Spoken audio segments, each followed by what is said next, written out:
Hi there, this is Niki Rowland, designing for UK Scrap Addicts, and this month we are talking about using alphabet stickers.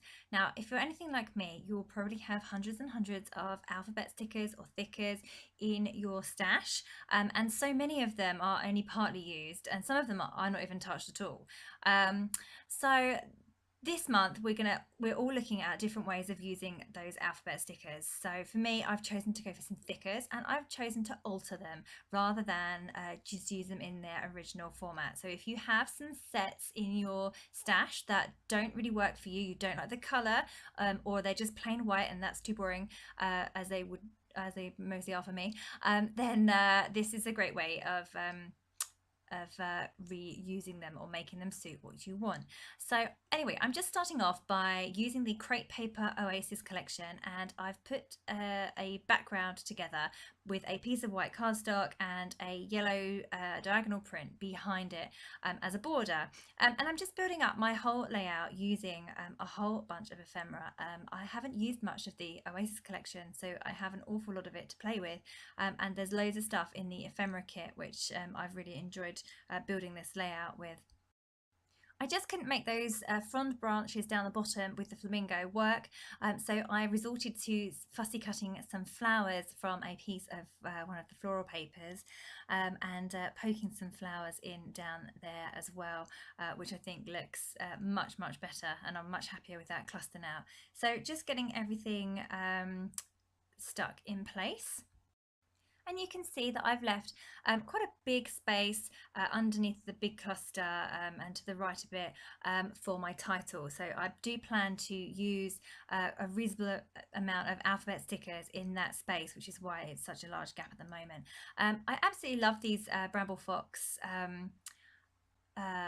perspectives, and you can see that I'm just poking in one down the bottom there that says summer. Lovely addition to any scrapbook layout as far as I'm concerned. So yeah, I'm just finishing off my layout now, getting it all in place before I then start the title work. So that's a tag there, and I'm just tying it round with some twine, and then I just got to get that whole cluster at the top stuck in place. The cluster around my photo came together so easily because I've got all of that whole ephemera pack to work with, plus stickers, and smaller stickers as well, all from the same collection. I do love it when layouts come together this easily. Oh, I also have the chipboard sheet too, so that's what that camera is, yeah, it just makes it so super easy to put a layout together really quickly, and I've popped a flare badge in there as well. So now that I'm almost done, I will be able to move on to my alphabet stickers in just a moment. I'm just adding in a few details here. I have the little puffy stickers from the collection, so just putting a few of those in. And I'm just going now back through my ephemera pack and my stickers to see what else I can fit in. I really love these little word phrase stickers there. And I'm just building up my cluster to the left, and I'm bringing it down a little bit so that it almost matches up or connects with the cluster at the bottom. So that gives me a really lovely open space in the middle there for my long title.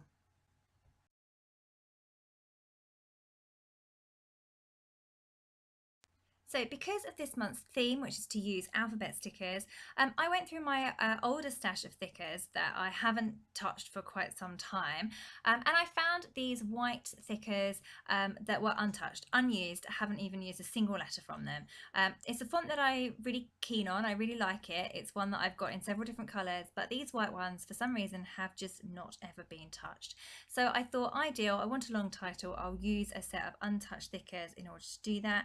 They don't excite me anymore, even though I like the font, the whiteness of them, considering now I mostly create on white backgrounds, it just doesn't work for me, which is probably why I haven't really used them. So in this case, I figured I would alter them, and what I'm doing there is I'm applying glossy accents to each of the letters. I use glossy accents rather than PVA glue because the glossy accents gives a nice dome effect, and also really holds whatever you're about to put onto the letters really well. These stickers are foam and they accept the glue really nicely. Now I'm absolutely covering those stickers in gold glitter, one of my favourite all-time things ever. I've just shaken that off now and putting it all back into the pot. And what will happen now is there is some glitter residue stuck in places I don't really want it, so I've brushed it off where possible, and there is some that will stick to the base of each letter, but that's fine with me. I'm happy for it to have a little bit of a gold halo. I love glitter, so I really don't mind that. And that is my thickers altered beautifully. I smudged it there slightly, which is why I had to apply a little bit more glitter. The glossy accents takes longer to dry than PVA glue, but that was, again, that's fine with me because I prefer the finish. So okay, that is my layout pretty much complete. I'm just adding some journaling in there, and I added a few more little embellishments as well. And I really feel that the glitter on the alphabet stickers really brings my whole layout together beautifully. So yeah, thank you so much for watching, and I hope you will look at your thickers and see how you can alter them to make them work for your projects now. Thanks again for watching. That was Niki Rowland for UK Scrap Addicts.